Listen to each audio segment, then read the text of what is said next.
Hello, this is your host, Todd Lewis of the Prayers of Fire podcast. Don't forget to like, share, and subscribe and hit the notification bell. Don't forget to follow me on Twitter, Telegram, and Facebook. And you can support the channel on Subscribe Star, Locals, and Buy Me a Coffee. I'm once again joined by Florian. Glad to have you back, Florian. Today is episode 120 of the Casual Stream. We're continuing to talk about AI and its impact, and this what's called AI planning. And if you saw the thumbnail, I had Skynet from Terminator, because the idea is not that we're going to have Skynet, but the idea is what would happen, would AI be used to plan political campaigns, military campaigns, or long-term business investments? And I think it could be a tool that would help other human users do it, but it wouldn't be the one actually doing the planning, sort of like people think Skynet does. So there's a few reasons why it won't actually be the one doing the planning. One, it still has to have engineers inputting data into it to process. It doesn't input the information itself. Second of all, it's inert unless it responds to the prompts of the human user. So for those two reasons alone, it's not going to be the one doing the quote unquote planning, unquote. But what it can do, if asked by the users and given the correct information to work with, it could then project out certain plausible scenarios that could be incorporated in a long-range strategic planning. So let's for example start with business, right? How might this work with business? Well, if you're trying to make, say, we might call safe, low-risk investments based on past experience, that's going to be great for Grok, right? Because Grok can go through all the old data on various investments that you're interested in, and then look at the current set of data and then project that out. Now, most people could probably do that. Now, where it won't be so helpful is when you want to find that next innovation that changes the market that nobody saw coming, what we might call the black swan event. Now, you could still hedge for that if you were creative in asking Grok questions and looked at other factors that are not immediately apparently relevant to economic considerations. So, for example, like the outbreak of a virus like COVID in 2020, right? That has a huge effect on the economy, but not one that could have been predicted beforehand, because it's something else that was going that could happen, right? And so in those cases, Grok would not be as useful for economic planning. But again, because it's a black swan event, that's just a curveball from out of nowhere. Or what's going to be the next big tech company like Google was in 2008. So probably not so much. But if it's like regular and predictable, it could really probably help you invest. Go ahead, Florian. Yeah, I think I pretty vividly remember how they had the mathematicians and the virologists and public health experts during COVID always pointed to these models they made, and then oh, it can get bad, and like millions will die and so on. And they only looked at the effect of lockdown from an epidemiologic perspective. There were some people that were warning about or suggesting to also include the effects on the economy, and then secondary and third rate and tertiary effects by locking down the economy. And then if you have a recession, you also have people killing themselves. That's immediate second order effects, and other effects where you basically long term screw up your economy, and then you don't have really the deaths, or you don't really have people affected by the virus so much as by the measures that have been taken, right? Nobody really took into account that we should also model the effects on the economy. That was kind of left outside, right? Because it was only, remember, it's only supposed to be 2 weeks I don't even know, it was 2 weeks to 2 weeks lockdown. There was 2 weeks to stop the spread. I think that was the word.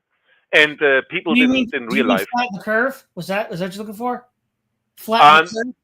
Yeah, there were these curves, and then basically everyone just said, guys, it's just 2 weeks, just 2 weeks, and then became just like 1 week longer and 1 week longer, destroying your economy in the process, and things like that. If we and I think this can also be attributed to like a business or economic fog of war And if I looked at some of the classic battles in history, like Battle of Gettysburg, for example, where which started out where basically which was lost because the coordination and tactic somehow got lost in the fog of war. To remind everyone, I think if I correct me if I'm wrong, but the Battle of Gettysburg started. It was the 3rd of June, I say July, 1863, I think. Gettysburg is July 1st to July 3rd, Okay, 1863. July 1st. All right, but at beginning of July, and so it started with Lee commanding the Southern forces, encountering some Union troops, right, and some initial skirmishes resulted, and then Lee could have pressed the attack on Cemetery Hill, where the Union forces were gathered, right, and that if he had done that, then the Union would not have gotten the advantage. What happened instead was he didn't press the advantage on Cemetery Hill, and the Union forces dug in overnight. And then he tried to attack the Union flanks, and that was all poorly coordinated. And so the Union kept Cemetery Hill. And then, then Lee became kind of desperate, probably because they had the famous Pickett's charge, and Todd just told me a few days later what enfilading fire means, right? So Pickett led his men up Cemetery Ridge, or towards Cemetery Ridge, and they were just mowed down from the side by Union forces. And so the Pickett's charge fails, 50% casualties, and Lee had to retreat to Virginia. AI, and I've asked ChatGPT what AI would have done differently if Lee had AI at his disposal. So first of all, AI had enhanced reconnaissance, right? So basically, Lee would have not Lee, but AI would have pointed out several scenarios, and Lee could have had a much clearer view on what the tactical strategic alternatives were. AI would have done a better risk analysis. AI could have done a simulation outcome prediction, and could basically devise some alternative strategies. Like ChatGPT was suggesting that Lee should have used a feint attack on the center and then launch a massive push on some of the other hills that were around there, to sever Union supply lines, right? And basically, AI would have helped Lee to avoid catastrophic losses and force the Union into a defensive retreat. So of course, if both sides have AI, now still over time, the Union prevails. But the key advantages of AI in a battlefield scenario, and that's probably also applying to the fog of war is sort of also applying to a competitive situation if you have a business. So what the key AI advantage would have been, and that also comes through the other battles that I've looked at, Vicksburg and Midway and Waterloo. There's a better reconnaissance, right? They know each other's troop movements better. There's a dynamic terrain modeling, right? So you can have an easier way seizing key strategic positions. AI is good coordinating multi-pronged attacks, and could have done better risk-enforced decision making. So basically, what AI helps you to do is to coordinate your manpower better and do wiser decisions because of that. But if you have overall a raw power advantage, then using AI will only give you a temporary advantage, right? So in the end, something like the battle for Midway, where Japan did some devastating miscalculations with their carriers, and the Americans sank a couple of their carriers, and there were too many carriers in the end. What Japan could have basically stalled a little bit, but over time, if you have the material edge, then you just overwhelm your opponent eventually. But it could have been more of a war of attrition, and then sometimes both war factions will make peace rather than wait 10 more years until one side just barely survives better than the other side, right? That could also be one result of using AI in battle. So basically, what we can say is that AI helps you coordinate your attacks better and gives you better scenarios that you can then use. If both sides use it, then technology and raw material supremacy will prevail. If we use, I'm sure they're doing that already, Ukraine versus Russia, for example, they will both use as much AI as they can, and it's basically coming down to war of attrition, right? So Ukraine cannot possibly prevail more than a couple of years because Russia is just too vast. Unless the Western forces engage completely in Ukraine, which I think would be foolish, but otherwise Ukraine cannot win this war. It's just they are not able to get the material supremacy. What they could kind of do, I guess, would be like becoming like the Viet Cong, where they basically needle the Russian forces at important position that the Russian forces in the end just give up. But apart from that, even AI will not help you overcome material superiority. So yeah, what it sounds like you're saying is that AI is sort of like a digital general staff. Because so Lee at Gettysburg, right, had staff officers that he asked for opinion, and most famously on day 3 of Gettysburg, he asked Longstreet for his opinion, who thought that the Confederate forces should attack Culp's Hill again in order to turn the Union flank, whereas Lee decided to attack the center instead. So the thing is, you still actually have to listen to AI because, for example, Longstreet was giving good advice, right? On day 2, the Union, what's famous here on day 2 of Gettysburg and Culp's Hill was that the Union forces ran out of ammunition, and Chamberlain had to fix bayonets and order his men to charge the Confederates down the hill. So that was a near-run thing. I mean, when you run out of ammunition, you're almost done, right? You're almost unable to fight. So if Lee had taken Longstreet's advice and attacked there again, he might have been able to force the Union flank. The other thing here is, to your point about Midway as well, even if the Japanese had brought all their carriers together and won a crushing defeat at Midway, U.S. industrial power within a year or two would have still been decisive. But that draws out World War II in the Pacific for 1 to 2 years possibly. And, with Germany first, who knows how that's going to change the situation. Yeah, I think, and another point is, and I forgot the name, but there are 2 important movies about the Battle of Gettysburg. I forgot the name, but they are with very famous actors, and they basically, I remember day 2 when the Union forces ran out of ammunition and fixed bayonets, and they would run downhill to attack the Confederate forces. The movie made it seem like that was a heroic last stand, and they were victorious in the end because they were coming down from a hill, and it was all like wooden terrain that was basically going through a forest down the hill, and it was very glorious, and that's how it was told. But that tells me that there are certain narratives that also emerge on the battlefield, probably, right? And so when the Confederate forces see that the Union forces were even able to overwhelm them without ammunition, then that adds another narrative to the entire campaign and the entire battle plan, and that can also sway the opinion of the commanding generals. And then, as you said, maybe they would have had AI or like superior intelligence, like a great general staff, but they decide not to listen to it because they're so impressed by the pluckiness of the other side in some of the battles, right? So, as far as the AI being used in battle, we were talking about what you brought up, Florian. What we had initially brought up was the strategic big picture, but it's also being used in automated drones, and that's been one of the first uses of AI, where these automated drones.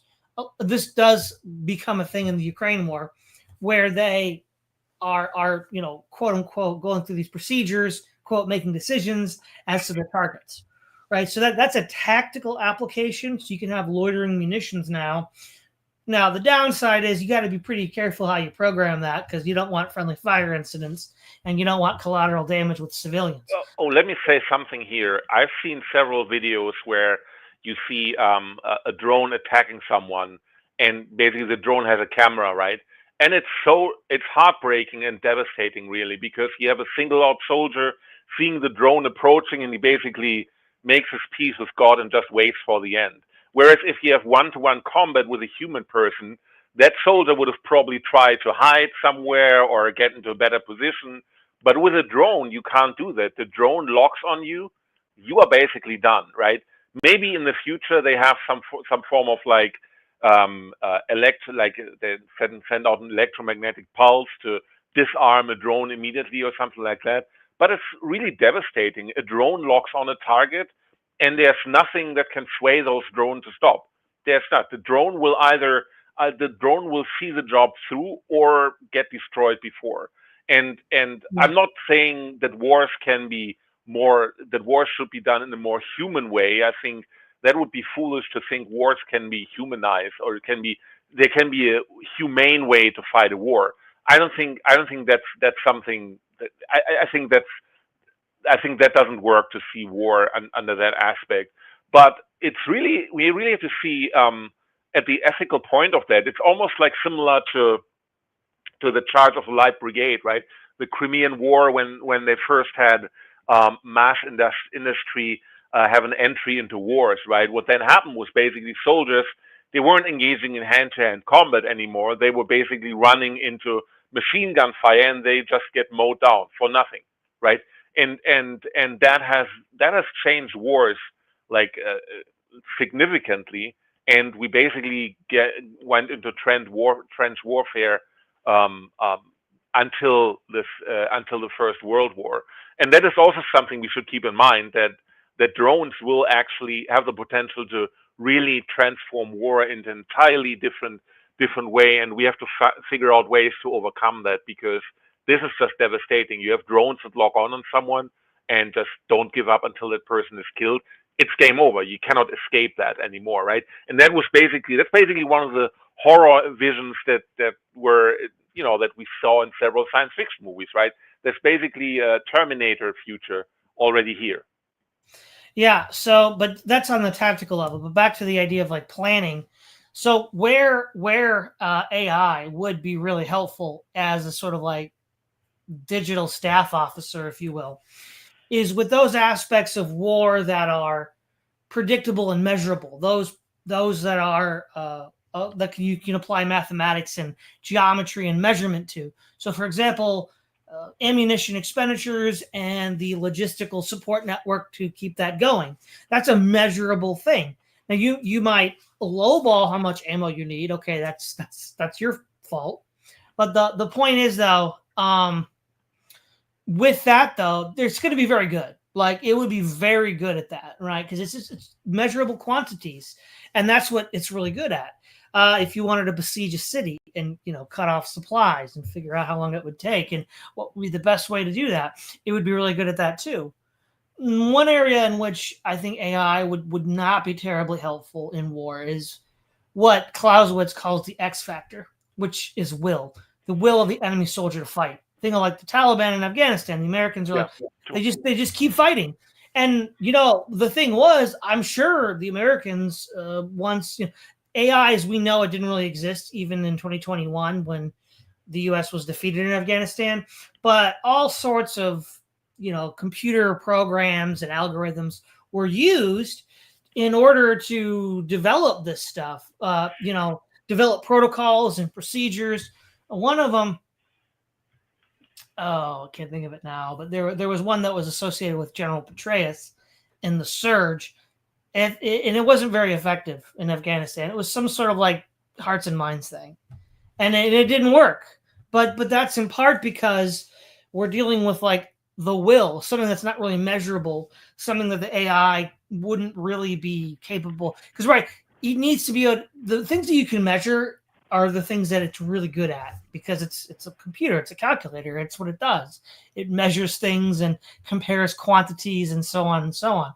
But what the will part is different, right? And so the AI might tell you to throw in the towel when, if you thought outside of the box and used some other thing, you keep going. Because again, the AI has to keep on being fed inputs. So of course, there's going to be a limit to its conception of things. And so that when you ask it for, tactical advice or strategic advice, it's going to only be as good as what it was trained on. And, someone like, say, a military genius like Napoleon, a lot of what they did to be successful was a kind of rule of thumb, a kind of like genius that they possess that an AI can't replicate, but it could augment. So I think that it could augment things quite well, but it wouldn't completely replace the human in the planning and execution of all this. Even with drones, right? It hasn't replaced. You still have to have a human set the drone up and then release it, and you still have to have a human, depending on how much control you want before the drone makes the kill.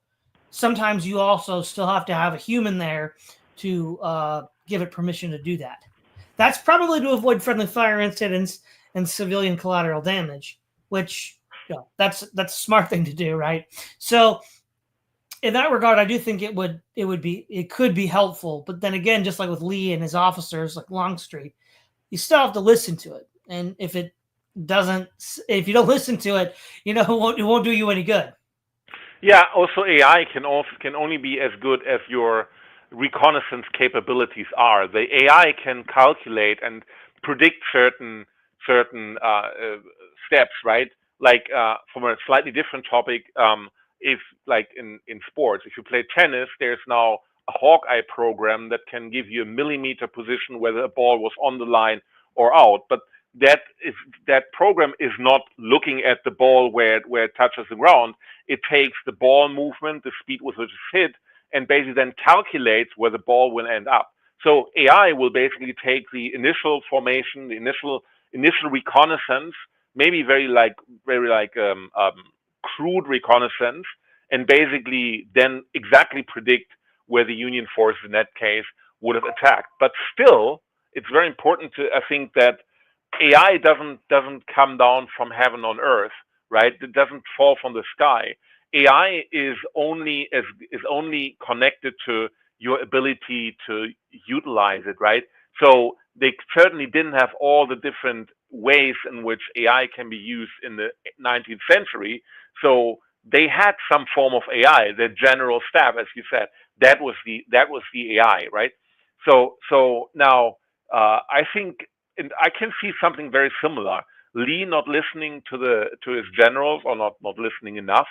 And if you look at I've never been in the military, but from what I hear, they use the most advanced technology, but then they also don't use it. There's like a lot of bureaucratic hurdles to implement something new. So it's well possible that the military could use an AI, especially a big military like the US's or even the Russians. But there's some systemic hurdles, just some idiots not wanting to push a paper to the next desk or something like that, and then the implementation of AI gets halted. That's akin to Lee not listening to his general staff.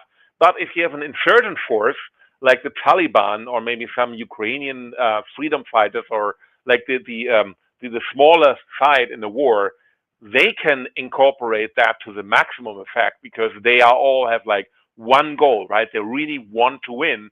And if you have that X factor, then you will be much more effective also in incorporating all reconnaissance, right? Whereas if you have a big military, you kind of like think twice about things. Yeah, is that really the best idea? I don't know, back in five years ago, we did it different in that battle, and let's do it this way, right? So that's also like the bigger your military, the worse your ability to incorporate new inventions into your military. Hitler had invented the blitzkrieg. If Hitler hadn't invented the blitzkrieg, meaning taking the air superiority and bomb positions far into the enemy territory, and then come on with the army, Second World War would have just been another trench warfare as it was in First World War. And in fact, there were many German generals who wanted to basically advise Hitler not to do it that way, because that's not the way wars were supposed to be fought. And they only rallied to his side basically when he won his first battles. And so it cuts both ways, right? Sometimes generals don't incorporate the intelligence they get. Sometimes generals ignore the intelligence they get and are better off for that reason, right? So there's really, as you said, like a rule of thumb, or kind of like a gut feeling that a good general or military leader relies on, that then leads him to use the resources that he has in the best way possible. Right. And also AI wouldn't be very good for dealing with timing, the political aspect of war. So, for Right. example, Lee probably assumed that in order to get European support for the Confederacy, you needed to win a battle on northern soil to put pressure on the Union. And the longer you waited, the material superiority, as you pointed out, of the Union would weigh in the favor of the Union. In 1864, Sherman was compelled to race to Atlanta in order to help secure Lincoln's electoral victory that year. So those kinds of political pressures might lead for suboptimal military decisions, but they might be necessary to win the war. The other thing is, now this is where AI would actually be absolutely insane. So in the Gulf War I and Gulf War II, that's for what we call close air support, or CAS, with like the A-10 Warthogs and specially designed fighter bombers. They would have a grid square over the desert called kill boxes, where these guys would just patrol around and just shoot anything that moved in those kill boxes, and then rotate out and just rinse and repeat.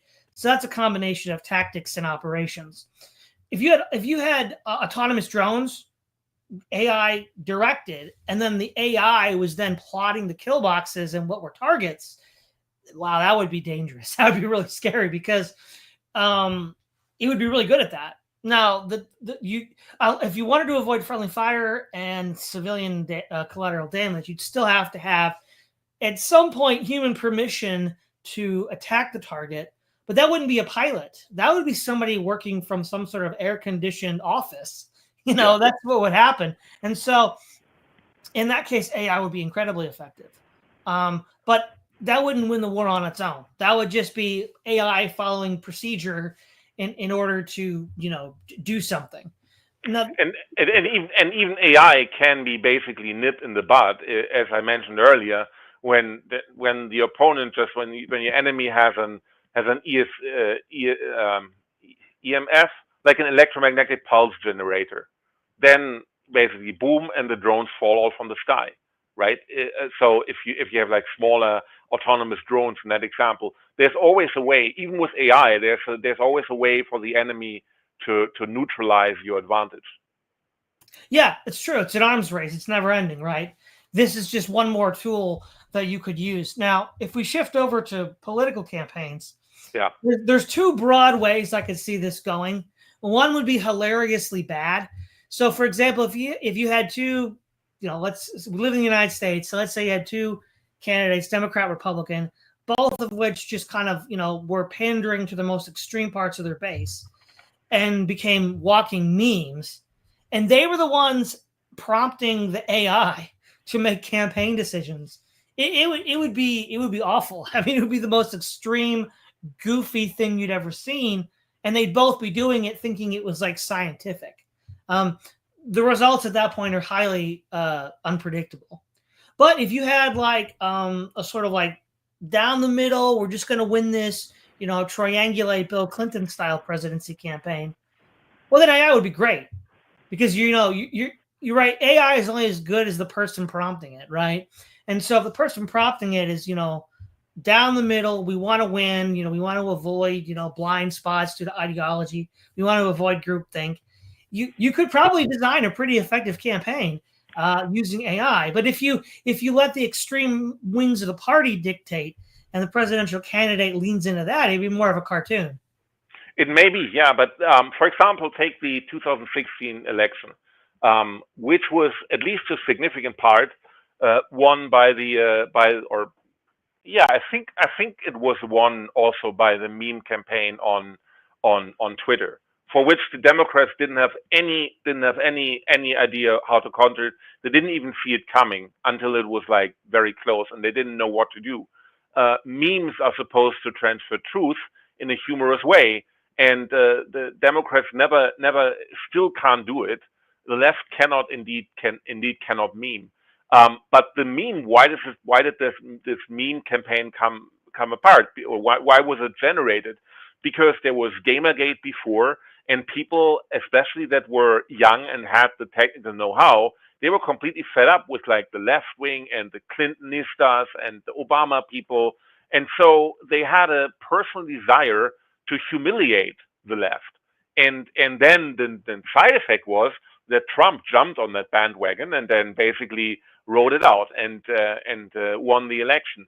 I don't think an AI would be able to think, hey, I want to screw up Hillary Clinton. That the AI wouldn't think that way. But yet, from that desire, the meme campaign was born. And these things, once again, it's an X factor, right?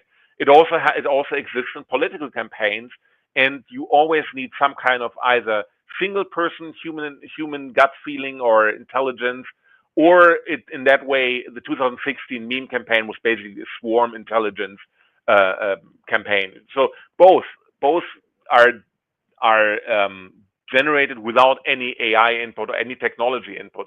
It is purely human desire, and that gets infused. So in a way, it seems that AI is more of a reactive way, the like top of the notch way of implement your resources. But it's not capable of running these campaigns on its own, nor is it capable of giving you that X factor. You may look at AI, and then somebody may try to design AI campaigns, and then all of a sudden he realizes, hey, this is how warfare needs to be done by looking at all the AI output. But that's still a human decision. Right, and as well as human motivations. Yes, Now, exactly. Human right. motivation, something AI doesn't have. Well, what you could do is you could just either train it on and or incorporate this into your prompts, some sort of psychological warfare angle. So while AI itself wouldn't necessarily think in terms of I want to get back at so and so, it might still come up with a similar strategy based off of psychological warfare. And would that disrupt the enemy's, in this case, political enemy's decision-making process? That's very good. That's like one example of that is some meme that Douglas Mackey, Ricky Vaughn on Twitter got into legal trouble for, and they tried to constitute an example on him, and he has been exonerated and all. But there was this meme which said, "Hey, Democrats, you can now vote from home. Just text this number with Hillary, and your vote is counted for Hillary." And clearly that was a joke. But the Democrats said, "Oh well, but this is against civil rights," and he tried to mislead voters and deprive them of their voting rights. Now, AI could come up with a similar campaign, but the way this was designed was as a joke. So sometimes AI can land by coincidence on the same outcome, but the motivation is still a different one, right? So in some cases, AI can be successful because it gets the same idea as you had, but it's not the same motivation. So this is actually an interesting question from the chat by D. Reverend. It will be interesting and scary to see how drones and AI can be used as occupying forces on a defeated nation. So the first problem, though, so far is all autonomous drones, as far as I know, are aerial.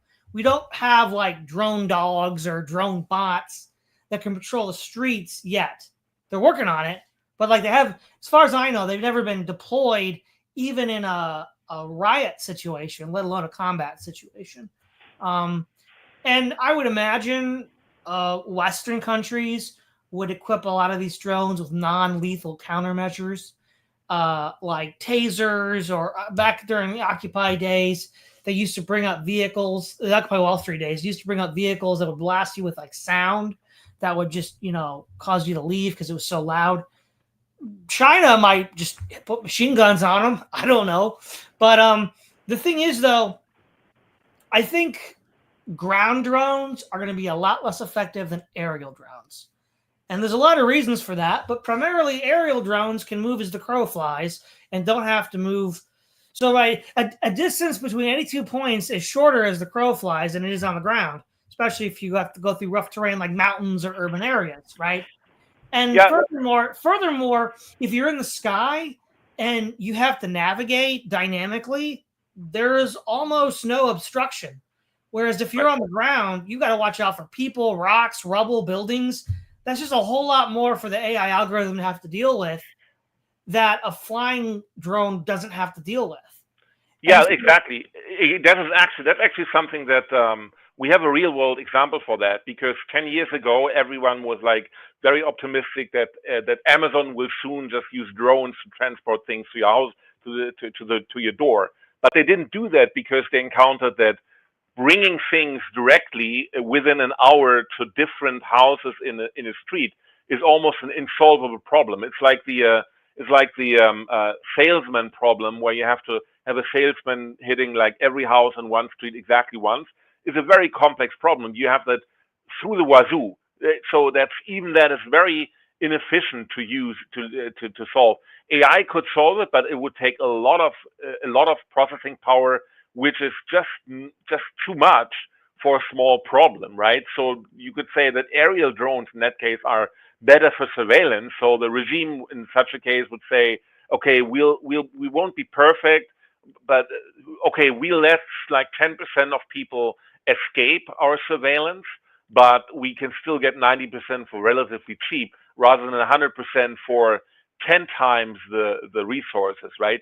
And that basically means that you always have some opening for people to turn it around, right? You have always some opening for some rebels to attack the system and get it back on their terms, right? Because over time there's like a how do you call it? Like the ROA becomes smaller and smaller the more energy put in there, right? So the first like 90% of all the research, the first $1 billion of resources will give you a lot of surveillance, but then to just get to additional 10% surveillance, you would have to spend another $1 billion, and that's just not worth it. So you kind of find the compromise and cut your losses there.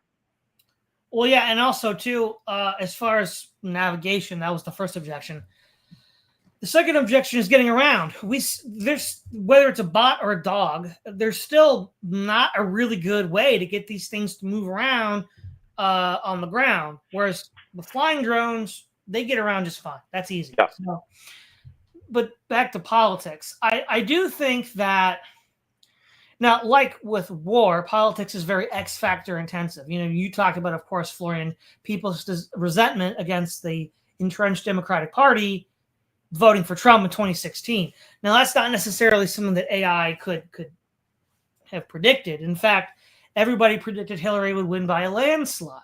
I bet you AI would have predicted that too, because who do you think would have been training AI, and who do you think would have been prompting AI to give results, right? I mean, I think that AI probably would have predicted Hillary if Grok had existed in 2016. It probably would have also predicted Hillary's win.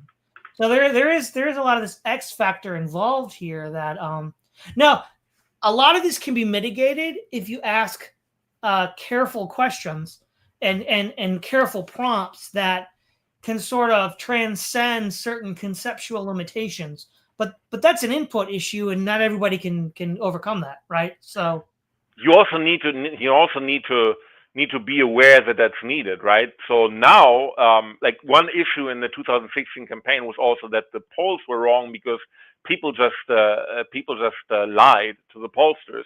That was at least some effect, and AI wouldn't have predicted that.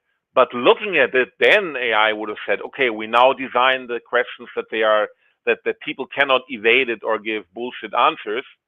But it needed to happen first for AI to think around, and then you come up with something new that you figure out what needs to change, but then your enemy or the problem will still find other ways to materialize.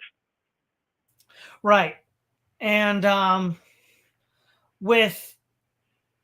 and also too, you know, it depends on the political campaign as well, right? Are you running for the presidency, or are you running for the mayorship? Right, that's also gonna.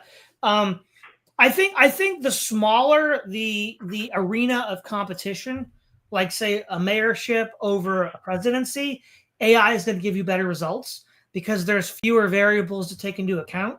So, and if we use the same analogy for war, it would give you better results on a tactical level, like planning individual battles rather than strategizing for a 5 to 10 year war. Not saying it wouldn't help, but I'm saying that the effects would be more uncertain because there's more variables to consider, will, but also time. And so the smaller the competition arena, the more effective I think AI would be at giving you actionable advice. And then some things about political campaigns are merely procedural. And the procedural elements would be the ones that you would probably get really good advice on. But then you have to, connect with the base, the will, right? That's going to be hard because AI might just look at what people say they like in a given demographic, and then you pick 3 out of the 10 things that it gives you, and then you go down to that demographic as a politician and pretend that you know what those things mean, and they might just feel insulted, which is not what AI thought. AI might, so again, that's going to get a little iffier, right? So, Well, yeah, go ahead. yeah, but AI can be surprisingly granular. For example, AI could realize that maybe it should put all the resources into mayoral elections and all the resources onto the state and local level, because then next gerrymandering, they get your party and bigger advantage for the next presidential election, right? Something like that. And usually on the local level, you can more easily win elections, right? Because your opponents don't realize that these not the state representative elections are actually really important long term. So I could imagine that AI can get to that point, and AI can take that into account. But there's still that's still more granular and being better in predicting outcomes. But it's still not getting over a human X factor. Yeah. Now, this is an area in which all three, business, warfare, and politics, AI would give any user a huge advantage over a non-user, because while it might be incorrect because it wasn't trained on the right material, or you didn't ask the right prompt, or it couldn't account for the X factor, it's not going to be intentionally incorrect, right? In war and in politics all the time, we have people that tell somebody what they think they want to hear, but not what they really need to hear, or they want to sabotage them, right? They give them intentionally bad information, or maybe they just get overly emotional, right? And then they can't give correct information. So intentional deception and emotional stress are not going to be flaws in the advice that AI gives you, unlike with a human. So in that regard, you would have a huge advantage if you just used AI for those things, right? Now, that doesn't mean it will be always right, but what you've done is you've removed 2 very important factors from being wrong.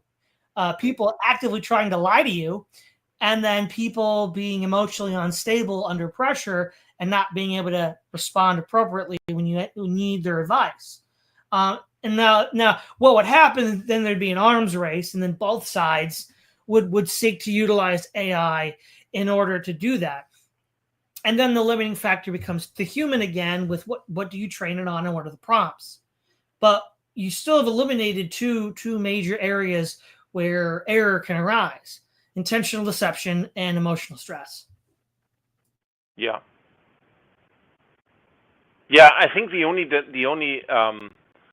danger with AI is that there's so much automated and so much predictively modeled that those 2 areas cannot really rise up so easily, right? Otherwise you always have to deal with them. But they could be covered if you have a future where robot dogs are patrolling the streets and there's aerial surveillance, then people can become very discouraged of doing anything against it. So you basically have a very docile population. In the end, you also have genetics in there, like the people that survive in such a scenario are also people that won't rock the boat very much, and then their offspring will also be basically very docile, right? That's a danger I could see. But in the end, I don't think there has been any situation in history where people were not rising up against the power paradigm. I mean, there are think about Spain and Europe, how long that was under Muslim occupation completely, right? And then after 500 years or so, people did find ways to rise up and repel them. So it seems the human spirit can never be completely subdued. It can, even if it's switched off even if your enemies are vanquished for several hundred years, they can come back, probably because there are new inventions, there are kind of new ideas that make their way through population, and then eventually an oppressive system or anything else gets overthrown. Yeah. Now the obvious pitfall with AI is the groupthink idea, right? So one of the things that is now makes the Bush administration a laughing stock is they famously said we create our own reality. Well, but it turns out reality still wins, guys. You can't create your own reality. What is this? But the thing is, though, that's exactly the kind of trap that an AI user would fall into, because what's going to happen is if they listen too much to the AI, the inputs that they train it on are going to get narrower and narrower and narrower, feeding into a groupthink. And so in the long run, that could lead to catastrophe. Because what you have to do is you have to be able to step outside of the AI general staff bubble and look at the data yourself and figure out what it means, and then input new data in yourself. Because if you don't, you just run. But this is a problem that's always going to happen, right? If you were a Roman emperor, right, and you just surrounded yourself with yes men who told you what you wanted to hear, you'd be in the same problem. It's an old one. It's not a new one, but it's uniquely dangerous for AI users. Yeah, there's a movie on YouTube. I think it's called Inside the Bubble. It's about the John Kerry campaign in 2004. John Kerry campaigned for president and was set to oust George W. Bush, who ran for re-election.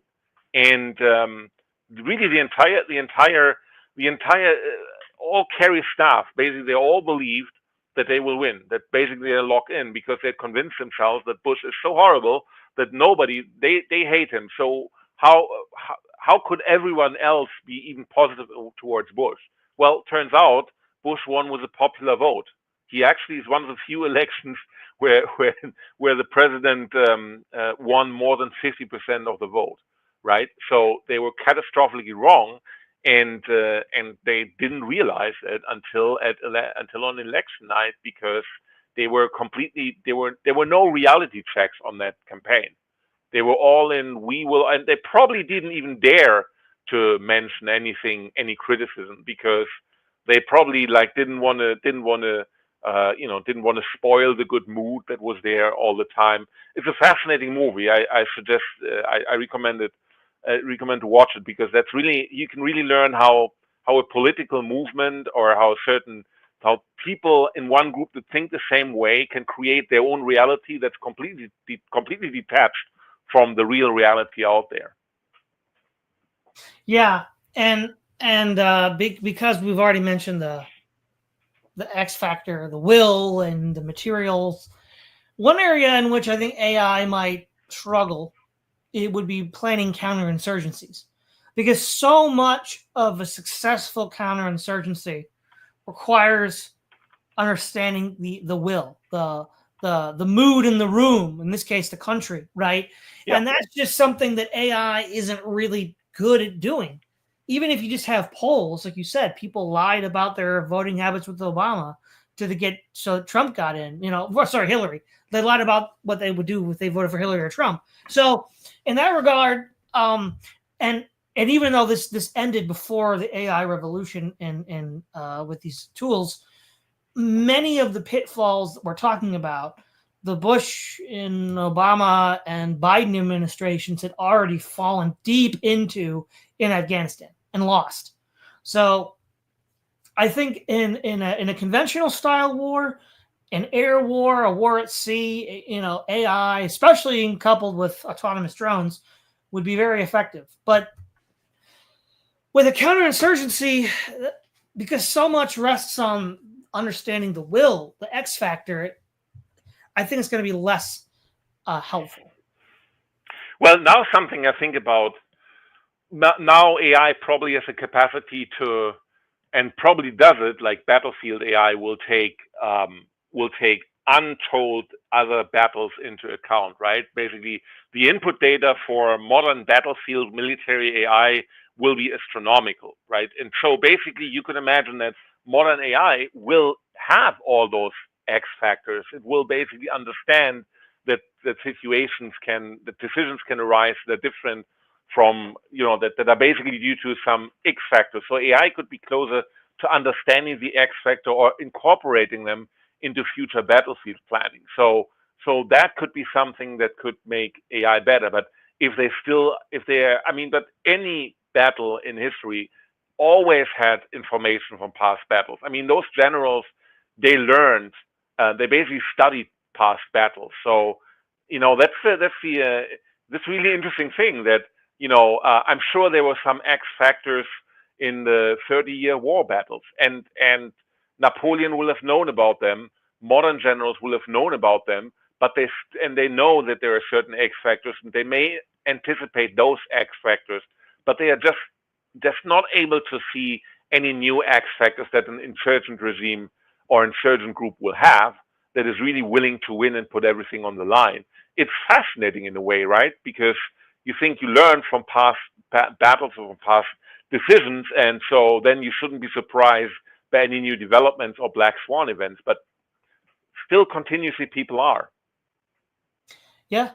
Well, I'll start by wrapping up by summarizing everything we've talked about. So first of all, the hard limits to AI being a strategic planner is it has to be trained on inputs that are human given. It doesn't train itself. Yeah. And it has to be prompted by a human. It doesn't prompt itself. So you're not going to have Skynet. Just saying, no Skynet guys. But it can still help planning long-term strategic operations like economic investment, war, and politics. The advantages are that it can access all the past data as long as it's online, and then incorporate that. It's going to be free from things like envy, emotional distress, anger, and an attempt to sabotage you. Okay, that's the plus side. The negative side is it runs the risk of groupthink, where you just have this feedback loop that's not connected to reality. The other downside is that since it doesn't really fully account for the X factor, to the degree that you have an increase in scope, so large scale versus small scale, or a short amount of time versus a long amount of time, you're going to struggle. It's still going to help. I mean, it's still a tool that will be useful, but its impact will, I think, be less than what people might expect. And that's what I sort of see as the full gamut of the possibilities for AI at the present in these ways. What do you have anything to say to that, Florian? Yeah, first of all, thank you to Bloodbase for the super chat. Yes, thank you for $9.99 US. We were going to get to that at the end of the show. Thank you. And second, I think the best battle plans, they can sometimes be thwarted by politics. That's also true for economics and for any area where you use AI decisions. Sometimes you don't have the time to incorporate the decisions that AI gives you, and you have other forces that are acting on, like, in addition to an X factor. For example, if there would have been superior intelligence on the Japanese, then maybe the Pacific War would have gone on for 2 more years, which would have posed a problem to the Americans, because it's unclear how the American public would have wanted to continue the war, right? In that case, we're done with Second World War in Europe. Let's finish the war in the Pacific as well. And so that's also another factor that plays into decision-making systems. Yeah. Well, all right. Thank you, Florian. It's always a pleasure having you on. Thank you. This is Todd Lewis of the President Fly Podcast signing off.